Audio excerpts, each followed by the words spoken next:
Todos los hombres que dejaron huella, que nos dejaron un legado, un ejemplo a seguir con su estilo de vida, tuvieron encuentros especiales con Dios. No solamente una vez, sino muchas experiencias de distintas formas con Dios. Y siempre hemos visto que cuando Dios llega a la vida de alguien, cambia, transforma, le da un giro a su vida. Dice en el libro de Génesis, capítulo 5, en esa dispensación de la conciencia que dura aproximadamente 1500, 1600 años, hubieron dos hombres que con sus vidas impactaron poderosamente.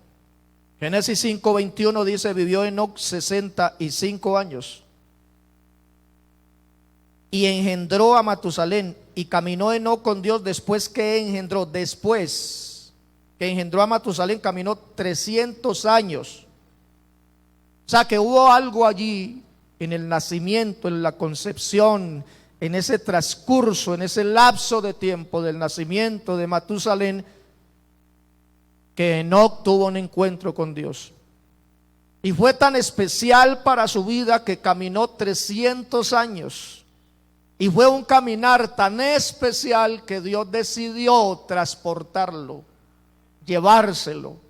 Dice Hebreos 11: por la fe Enoc fue traspuesto para no ver muerte, y no fue hallado porque lo traspuso Dios. Hay otro hombre ahí en Génesis 6, a quien Dios dice de él, verso 9: estas son las generaciones de Noé. Noé, varón justo, era perfecto en sus generaciones. Con Dios caminó Noé. Y para uno caminar con Dios necesita tener un encuentro con Él. Y si no, es imposible caminar con Él. No se dice mucho cómo fueron los encuentros de estos hombres. La Biblia no resalta, pero sí se nos deja ver que algo poderoso sucedió en sus vidas la vez que se encontraron con el Señor. Tanto que decidieron creerle a Dios. Dice el apóstol Pedro en su primera carta que Noé, hablando de él, dice: fue pregonero de justicia. Los estudiosos dicen que él se demoró 120 años aproximadamente construyendo el arca en la que él y su familia se salvase. La Biblia describe en Génesis que en ese tiempo no llovía, sino que un vapor brotaba de la tierra y regaba toda la faz de la tierra. Jamás habían visto una gota de agua. Y aún así Noé decidió creerle a Dios de que algún día Dios abriría las cataratas de los cielos y de los abismos y vendría un diluvio, y con temor preparó el arca.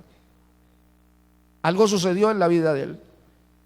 Entre el capítulo 11 y 12 de Génesis hay un encuentro que tiene Abraham con Dios, que no lo relata la Biblia, pero sí por el versículo 1 del capítulo 12 de Génesis dice: pero Jehová había dicho.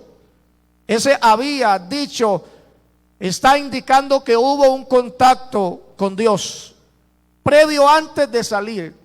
¿Qué le había dicho Abraham? Dios a Abraham le había dicho: vete de tu tierra, vete de tu parentela, vete de la casa de tu padre a la tierra que yo te mostraré. Verso 6: y pasó Abraham por aquella tierra hasta el lugar de Siquén, hasta el encino de Monre, y el cananeo estaba entonces en la tierra. Y apareció Jehová a Abraham y le dijo: a tu descendencia daré esta tierra. Y edificó allí un altar a Jehová, quien le había aparecido antes, en este momento y después. En un lapso de tiempo aproximadamente de 25 años, para Abraham Dios se le aparece por lo menos unas 6 veces. Y en la cuarta o quinta aparición, la cuarta creo, es donde Dios le cambia el nombre de Abraham por Abraham. Y le da la promesa de que él tendría un hijo suyo propio. Porque se necesita, mis hermanos, tener encuentros con Dios especiales. Y hermano, y cada encuentro sucede algo extraordinario en nuestras vidas. Nuestras vidas no siguen siendo las mismas. Algo sucede cuando tenemos esos encuentros especiales con Dios. Y hermano, y sin temor a equivocarme, sé que cada uno de nosotros hoy, en este mismo instante, necesitamos tener un encuentro con Dios. Cuando Jacob huye de su hermano porque le había robado la primogenitura en el capítulo 28 de Génesis, y él en esa huida llega hasta Luz, que era el nombre que tenía esa ciudad. Génesis el capítulo 28, a partir del versículo 10 en adelante. Y él despertando del sueño, en el verso 16 dice: y despertó Jacob de su sueño y dijo: ciertamente Jehová está, no estuvo, no, está en este lugar, dice él, y yo no lo sabía. Y tuvo miedo y dijo: cuán terrible es este lugar, no es otra cosa que casa de Dios y puerta del cielo. Y se levantó Jacob de mañana y tomó la piedra que había puesto de cabecera y la alzó por señal y derramó aceite encima de ella y llamó el nombre de aquel lugar Betel, que significa casa de Dios, aunque Luz era el nombre de la ciudad primero.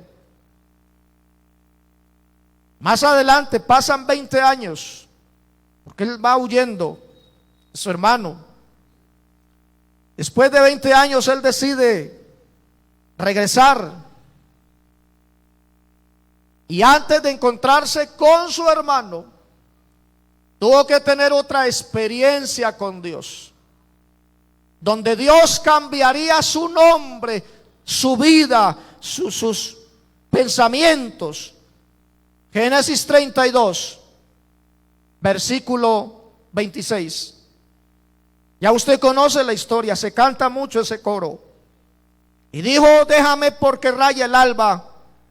Y Jacob le respondió: no te dejaré si no me bendices. Y el varón le dijo: ¿cuál es tu nombre? Y él respondió: Jacob.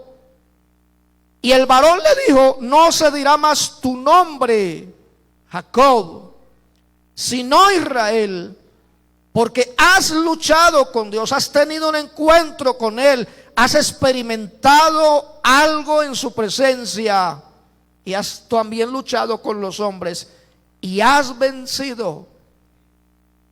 Ya no se llamará tu nombre Jacob, usurpador o suplantador, sino Israel, que significa el que lucha con Dios, o Dios lucha. Y pudiéramos decir: es suficiente ese encuentro. Pero si vamos al capítulo 35, hay algo terrible que hacen sus hijos, porque Dina, su hermana, es deshonrada. Eso aparece en el capítulo 34 de Génesis. En el capítulo 35, pues él toma medidas para salvar su vida, para proteger su familia. Y Dios le dice a Jacob, Génesis 35, 1: levántate y sube a Betel y quédate allí y haz allí un altar al Dios que se te apareció cuando huías de tu hermano Esaú. Entonces Jacob dijo a su familia y a todos los que con él estaban: quitad los dioses. Mire que se hace necesario tener encuentros con Dios. A pesar de que ya había tenido 2 encuentros con Dios, todavía cargaba en su corazón y en sus propiedades la idolatría, dioses ajenos. Cada encuentro con Dios sucede algo transformador en nuestras vidas. Es necesario encontrarnos con Dios constantemente, tener experiencias con Él. Porque muchas veces, hermano, cruzamos desiertos, sequías espirituales. Se nos esfuman los deseos de buscar, de agradar a Dios, de servir a Dios. Y se necesita volver a encontrarnos con Dios. Aunque tengamos la promesa que Él no nos va a abandonar jamás, que nunca nos dejará. San Mateo 28:28 dice: he aquí yo estoy con vosotros todos los días hasta el fin del mundo. Y aunque eso es verdad y es una realidad, necesitamos encontrarnos nuevamente con Dios, porque en veces no lo sentimos. Nos arrodillamos a orar y no nos salen palabras. Vamos al culto no porque lo deseemos, tal vez porque ya nos acostumbramos, porque es un deber, porque es un estilo de vida, porque hay que hacerlo, porque tengo un cargo, porque necesito estar allí. Pero no hay como ese amor, ese deseo. Y Él dice en el verso 2: quitad los dioses ajenos que hay entre vosotros. Y habían pasado ya más de 20 años. Limpiaos y mudad vuestros vestidos. Y no le está hablando de los vestidos que ellos cargaban, está hablando de la parte espiritual. Levantémonos y subamos a Betel, y haré allí altar al Dios que me apareció en el día de mi angustia, que iba huyendo, y ha estado conmigo en el camino en el que he andado. Así dieron a Jacob, oiga, todos los dioses ajenos que habían en poder de ellos, y los zarcillos que estaban en sus orejas, y Jacob los escondió debajo de una encina que estaba junto a Siquem. Y salieron, y el terror de Dios estuvo sobre las ciudades que habían en sus alrededores, y no persiguieron a los hijos de Jacob. Y llegó Jacob a Luz, que está en tierra de Canaán. Esta es Betel. Y él y todo el pueblo que con él estaba, y edificó allí un altar, y llamó al lugar El Betel, porque allí le había aparecido Dios cuando huía de sus hermanos. Betel significa casa de Dios. Y estamos acostumbrados y familiarizados con la casa de Dios. Yo me alegré con los que me decían: a la casa de Dios iremos. Mirad cuán bueno y cuán delicioso es habitar en la casa de Dios, juntos y en armonía.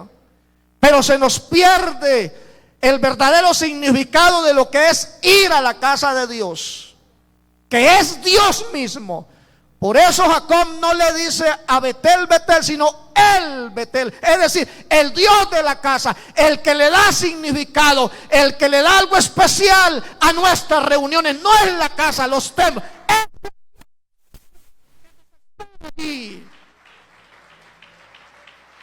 Creo que es en el Salmo 37 donde hay un hombre que dice: una cosa he demandado a Jehová, y esta buscaré, me empeñaré en eso, en ir a la casa de Dios, pero inquirir en Él, tener intimidad con Él, que Él me oculte en lo reservado de su morada, tenerle un culto exquisito, especial a Él, porque Él es el que me importa, me interesa, porque cuando yo haga eso, Él me pondrá en alto, afirmará más mis pies sobre la roca, pondrá un cántico nuevo en mi boca, porque voy a ser en busca de Él,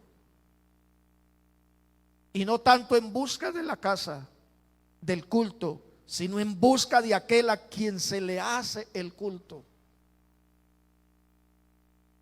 Encuentros con Dios. Hermano, y la Biblia está llena de hombres que tuvieron encuentros con Dios. En el libro de los Jueces hay un jovencito atemorizado, escondido, porque los madianitas y los amalecitas Cada que ellos iban a cosechar, subían como la arena del mar, como langostas, y se apoderaban de todo lo que Israel hacía. Y ahí se le aparece Dios a ese jovencito y le dice: ve con esta tu fuerza y salvarás a Israel. Y le estoy hablando de Gedeón. Y él se queja, dice: si Jehová estuviera con nosotros, no estaríamos en esta condición. Y el ángel no le reprocha nada, sino que le dice: ve con esta tu fuerza y salvarás a Israel. Y ese hombre, a partir de allí, atemorizado y escondido en cuevas, se llena de valor. Y Dios le dice: pues si usted duda, pídame una señal. Ya ustedes conocen la señal que puso Gedeón, el vellón. Dios le responde, manda a convocar al pueblo. Salen atrás de él más de 30,000 hombres. Bueno, se van muchos a su casa. Él queda con 300 hombres. Y con esos 300 hombres Dios le da una tremenda victoria. Y a él le cambian el nombre, creo que es por Jerobbaal, porque Dios le dice: si quieres que hagas cosas grandes contigo, destruye esos dioses que ustedes adoran. Y entonces él derribó una estatua que habían hecho de noche. Y al otro día entonces, ¿y quién nos quitó los dioses? ¿Quién derribó el dios que adorábamos? Esa figura. Y alguien dijo: no, eso fue Gedeón. Y lo mandan a llamar. Entonces su papá muy sabiamente dice: pues si ese es un dios, que se defienda. Porque ustedes los que adoran salen a defenderlo. Entonces por eso le pusieron Jerobbaal. Que el Dios mismo se defienda. ¿Y con qué se va a defender un ídolo? Al que hay que adorar es a Dios. Y hay que rendirle culto y homenaje es a Dios. ¿Y qué decir de tantos hombres? Hay una mujer, Ruth, que era moabita. Eso está en Ruth capítulo 1. Dice que Elimelech tenía a su esposa Noemí, tenía 2 hijos, Kelión y Mahalón, y hubo hambre en Belén, en la casa del pan. Y este hombre dijo: descendamos a Moab, porque allá hay pan. Descendió él con su familia, y allá sus hijos Kelión y Mahalón se casaron, una con Orfa y otra con Ruth. Murió Elimelech, murieron los esposos de estas nueras de Noemí. Y entonces Noemí le dice a sus hijas, a sus nueras, perdón: hijas, ¿para qué me siguen? Ya dejen váyanse a su pueblo. Ruth capítulo 1. Váyanse a su pueblo, váyanse a sus dioses. Verso 11. Noemí respondió: volveos, hijas mías, ¿para qué habéis de ir conmigo? ¿Tengo yo más hijos en el vientre que puedan ser vuestros maridos? Volveos, hijas mías, e idos, porque yo ya soy vieja para tener marido. Y aunque dijese y te diese esperanza, esta noche estuviese con marido y aún diese a luz, ¿habríais vosotras de esperarlos hasta que fueseis grandes? ¿Habíais de quedaros sin casa, sin casar por amor a ellos? No, hijas mías, que mayor amargura tengo yo que vosotras, pues la mano de Jehová ha salido contra mí. Y ellas alzaron otra vez su voz y lloraron. Y Orfa besó a su suegra, mas Ruth se quedó con ella. Y Noemí dijo: he aquí tu cuñada se ha vuelto a su pueblo y a sus dioses. Vuélvete tú tras ella. Pero esta mujer moabita Moab significa el hijo de su padre. Y Moab viene de una relación incestuosa entre Lot y sus hijas. Qué bueno podría salir de allí. Pero hasta allá descendió una mujer, una familia que conocía al Dios vivo. Y les hablaron, les testificaron. No lo registra la Biblia, pero por lo que expresa Noemí, ella les enseñó las culturas y las costumbres hebreas.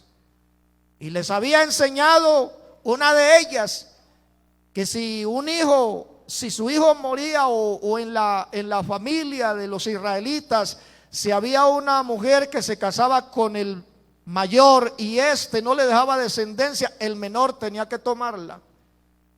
Y si no le dejaba descendencia, el que seguía.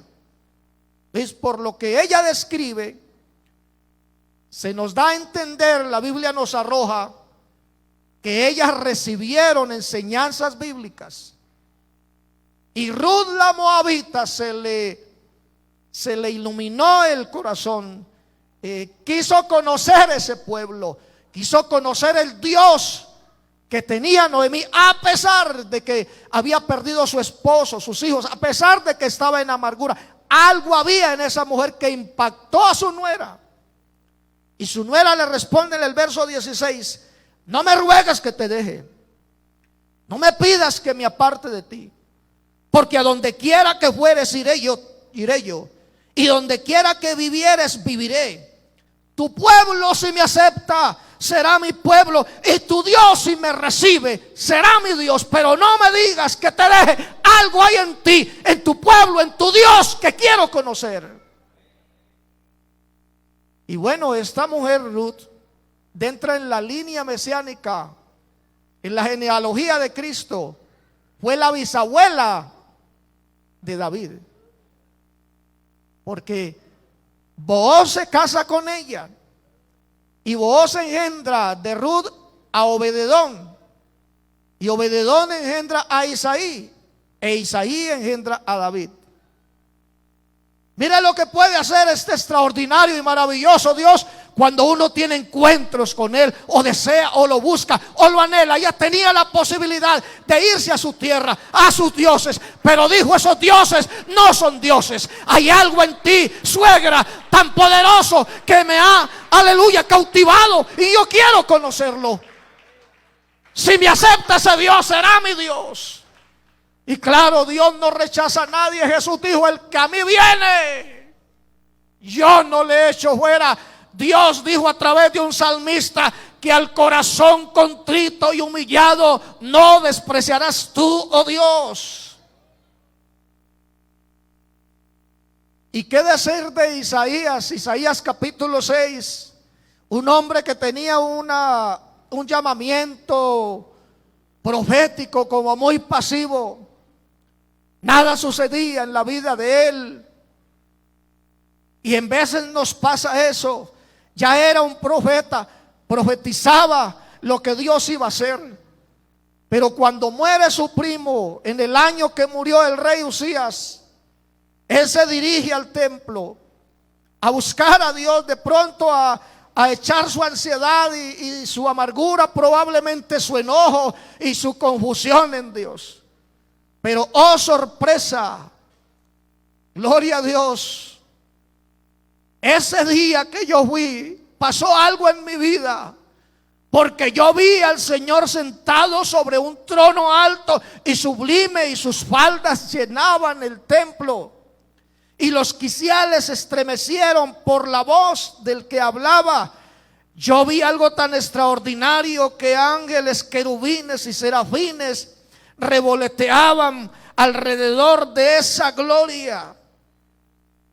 Y al ver eso dije en el verso 5: ay de mí, que soy muerto, porque siendo hombre inmundo de labios y habitando en medio de pueblo que tiene labios inmundos, han visto mis ojos al Rey Jehová de los ejércitos. Y ya era un profeta, pero antes no se había sentido ni culpable, ni inmundo, ni sucio, ni consideraba a los de alrededor inmundos. Pero ese día que se encontró con Dios de una manera distinta, diferente, dijo: ¡ay de mí! Porque pudo ver su condición humana, su naturaleza, pero también pudo ver la grandeza de ese Dios soberano. Y dijo: si aquí Dios no hace algo, me muero. La gloria me consume. Yo no puedo ver esto. Verso 6: y voló hacia mí uno de los serafines, teniendo en su mano un carbón encendido, tomado del altar con unas tenazas, y tocando con él sobre mi boca, dijo: he aquí, esto que tocó tus labios, esto quita tu culpa y esto limpia tu pecado. Después oí la voz del Señor que decía: ¿a quién enviaré? Y ya la había oído antes, como nosotros también la hemos oído. ¿Y quién irá por nosotros? Porque sí hemos recibido llamados de Dios, pero por no tener encuentros, contactos, acercarnos a Dios, no hacemos nada. Inmediatamente esto es, arrancó de él esta expresión: yo, heme aquí, envíame a mí, estoy dispuesto, yo iré. Entonces el Señor le dice: un momento, antes de comprometerse conmigo, debe saber esto. Usted va a ir a un pueblo que no va a entender. Verso 9: que no va a ver, que no va a comprender.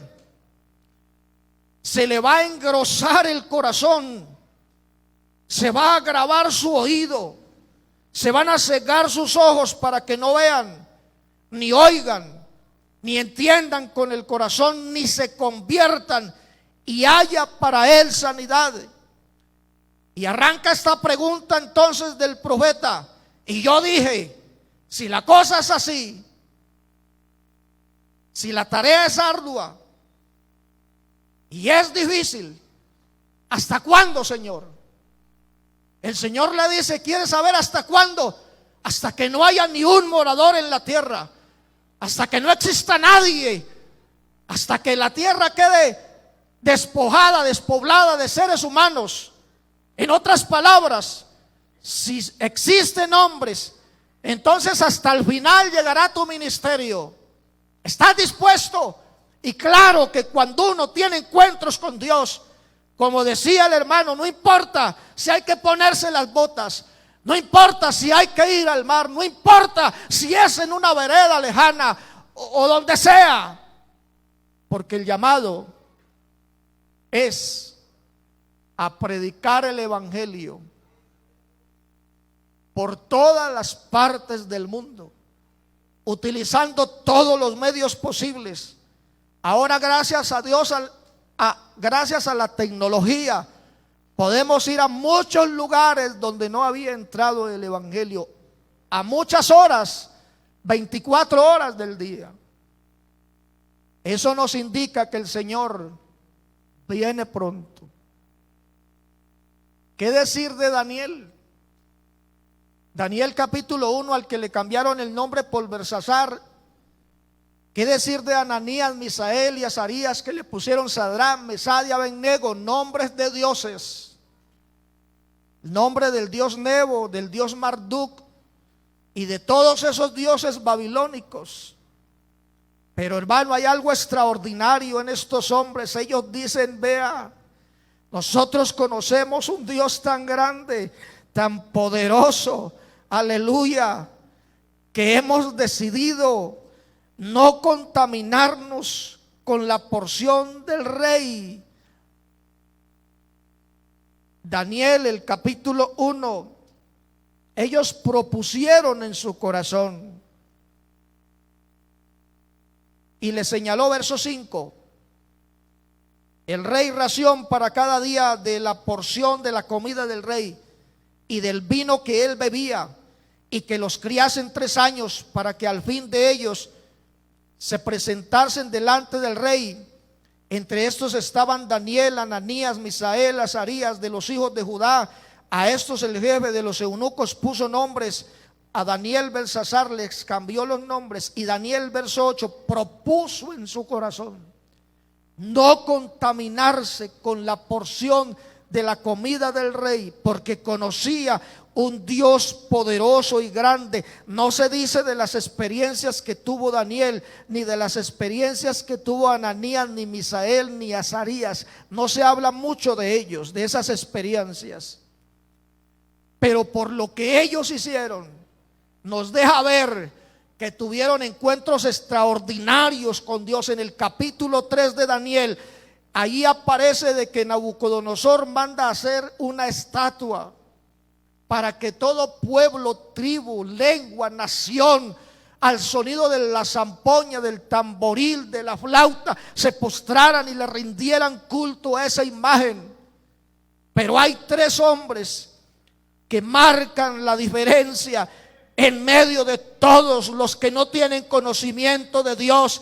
Y en el verso 13, entonces Nabucodonosor dijo con ira y con enojo que le trajesen a Sadrach, a Mesach, a Abed-nego, y al instante fueron traídos estos varones delante del rey. Habló Nabucodonosor y les dijo, Daniel 3:14, 15, ahora pues, muchachos, ustedes están dispuestos para que al oír el son de la bocina, de la flauta, del tamboril, del arpa, del salterio, de la zampoña y de todo instrumento de música, os postréis y adoréis la estatua que he hecho?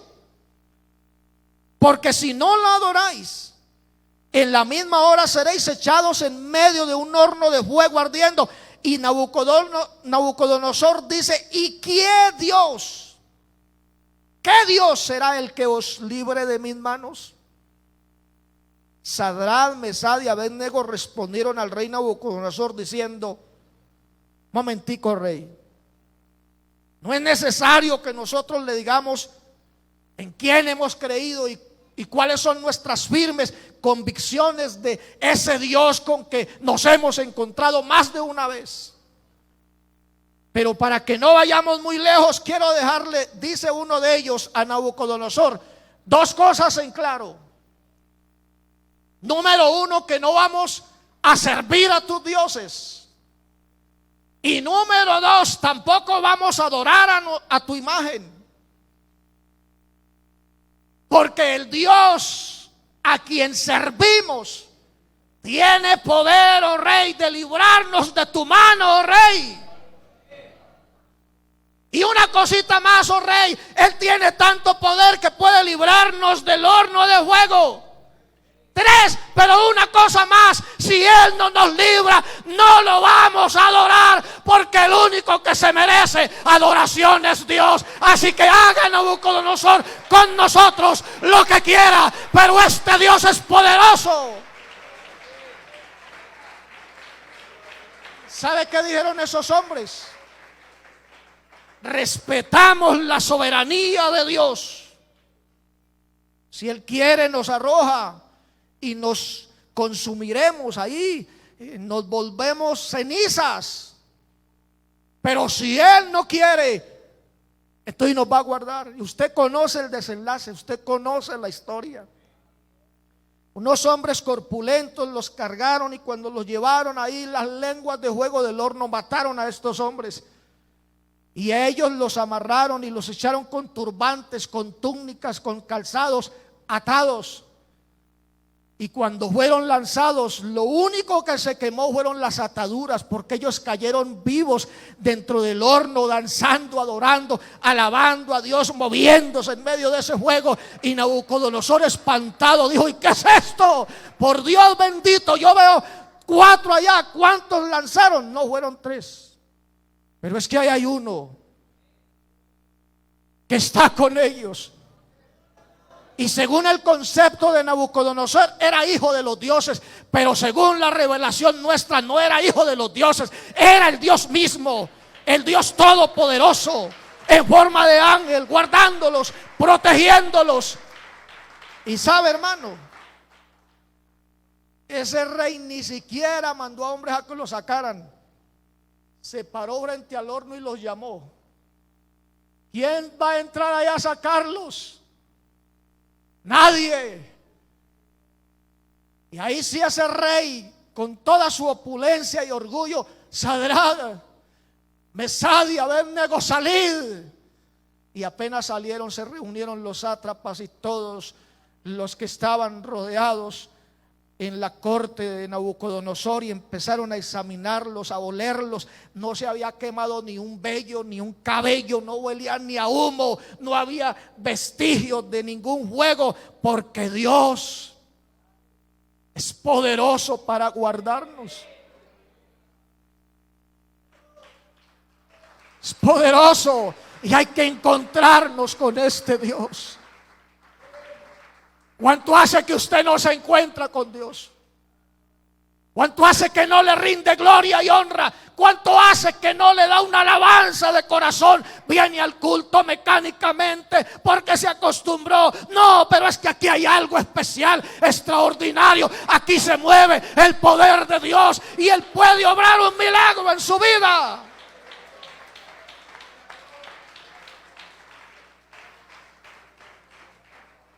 ¿Qué decir de Saulo de Tarso? Porque Hechos de los Apóstoles, capítulo 7, aparece Saulo de Tarso guardando las ropas de Esteban.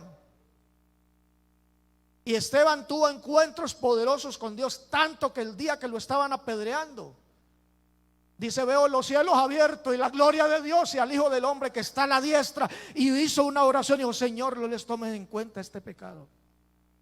Y ahí estaba Saulo de Tarso viendo. Algo sucedió en la vida de ese hombre. En el capítulo 9 de Hechos, que es donde aparece la conversión de Saulo de Tarso,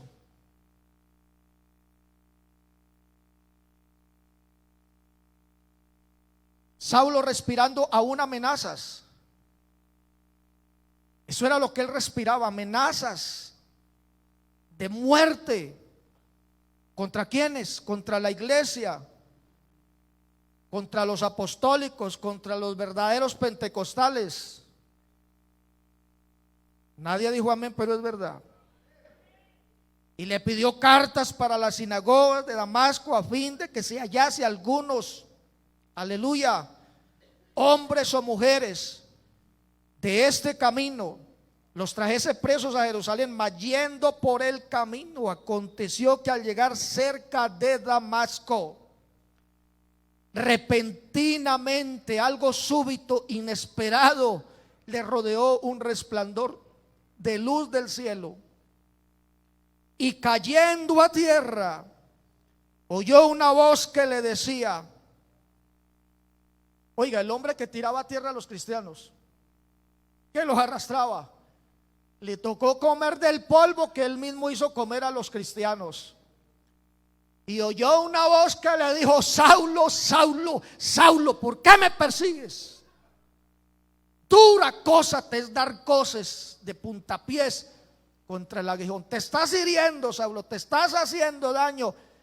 Y esa experiencia arrancó una palabra de Saulo. ¿Sabe qué dice él? ¿Quién eres? Verso 5. Señor. Y el Señor le dijo: ¿usted cree que esos pentecostales a que ustedes persiguen están solos?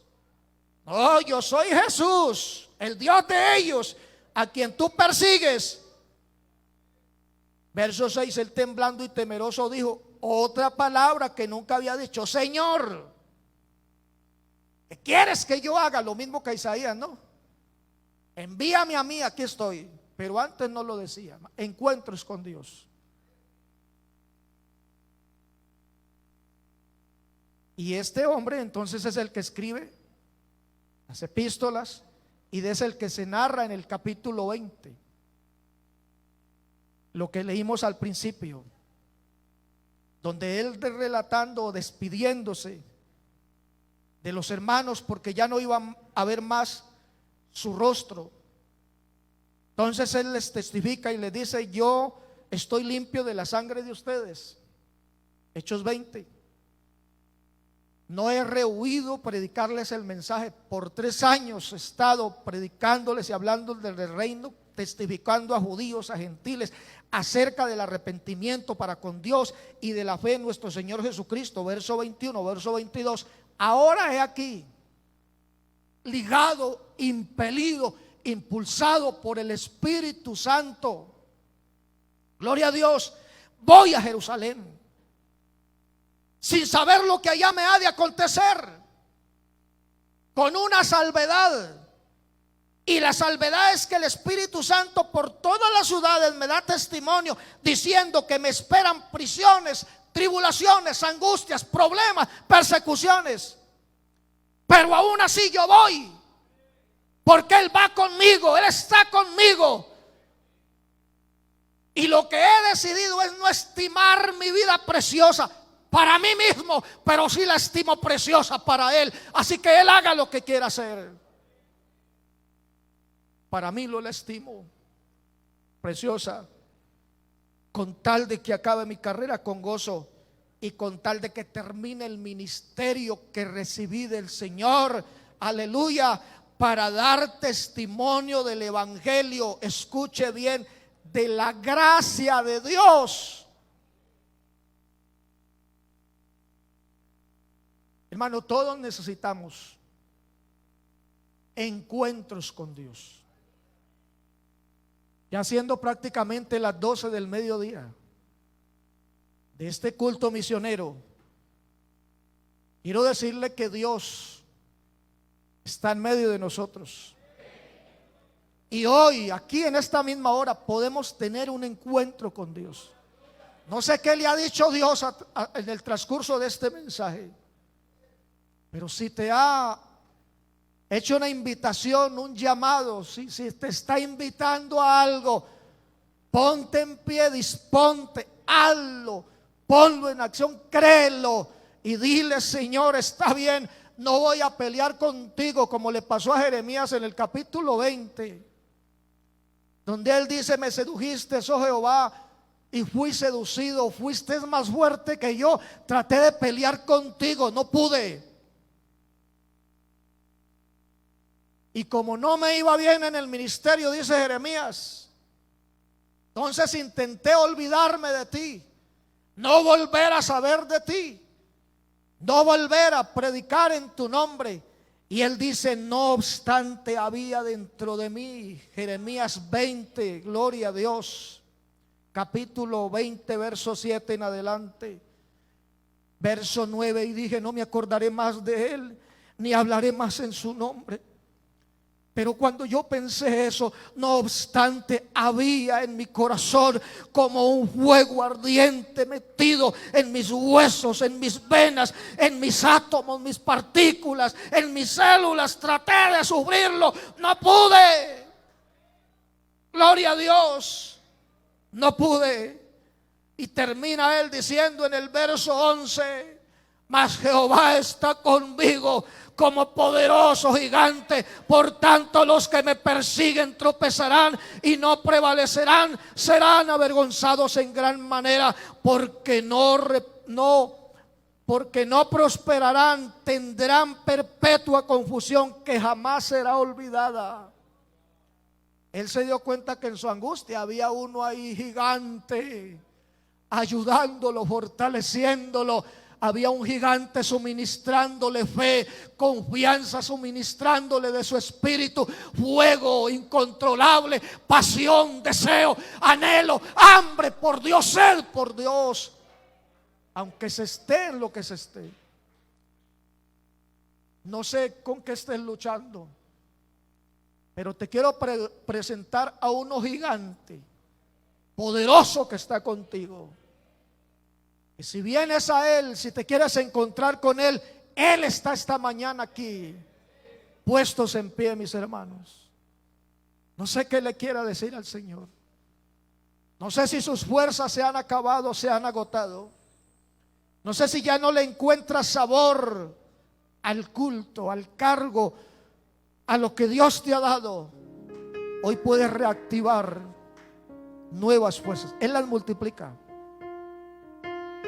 Se glorifica multiplicando fuerzas. Al que no tiene ninguna. Oremos, Señor Jesús. Gracias te damos, oh Dios. Predicado tu palabra en tu nombre, Señor. Yo sé, Señor, que tú has tocado nuestras vidas. Te pido, Dios, que nos ayudes, que nos des experiencias nuevas, reales y verdaderas. Paz de Cristo, mis hermanos.